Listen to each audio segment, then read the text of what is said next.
So the Jaguars used the franchise tag on Evan Engram. What does that mean for us?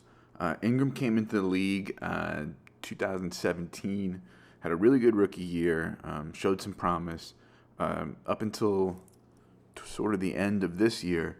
Um, Toward the end of this year, he was pretty much like a poster boy for disappointment as far as like an athletic tight end who doesn't translate into fantasy production well. 2020 was a okay year in between there, but for the most part, has been a disappointment. You couldn't give him away.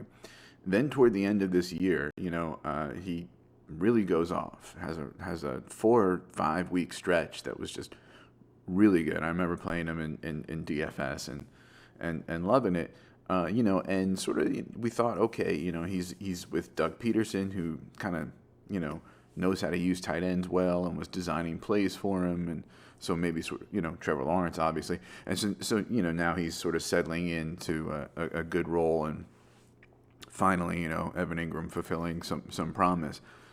A little more complicated, right? Because he's a free agent, and they don't have the best cap situation, right? So I already put him down in the ranks, figuring like, okay, probably won't get re-signed, so let's be cautious here. He gets the franchise tag, right? So that's good, but not quite great as far as like long term. So there's still question marks there.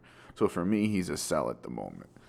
Um, you the time to sell him was probably toward the end of last year when he was blowing up, but you have a window here where he's still hooked up to Lawrence for a year, and you can sell that narrative when you're talking with people for trades, but no long-term security there. Already 28 and a half years old means a little less for tight ends, obviously, but it's part of the equation. And they're adding Calvin Ridley this year. I think the Ridley situation is a little overblown as far as like how good he's going to be, right? But it's something to keep in mind.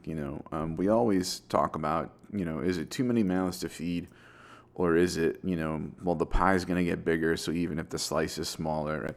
Either way, it's a complication, right? It's an uncertainty, and so you have this uncertainty as far as anything past this year, right? And you have the uncertainty of Calvin Ridley entering the chat.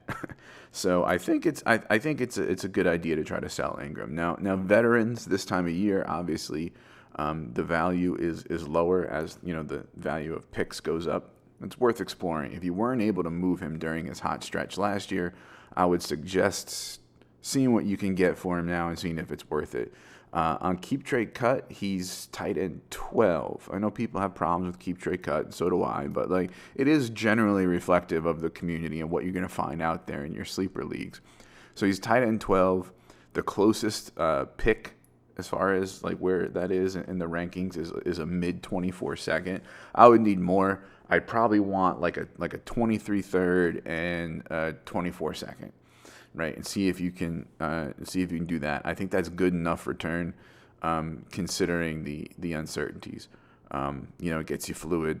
It liquefies an almost 29-year-old tight end with some uncertainty. So I think it's probably a pretty good move. Now that the franchise tag is there, it gave you like a little bit of a window where the value is like, oh, he's going to be with Trevor. That's a good thing. And then so now you can sell him, whereas there was more of a question yesterday.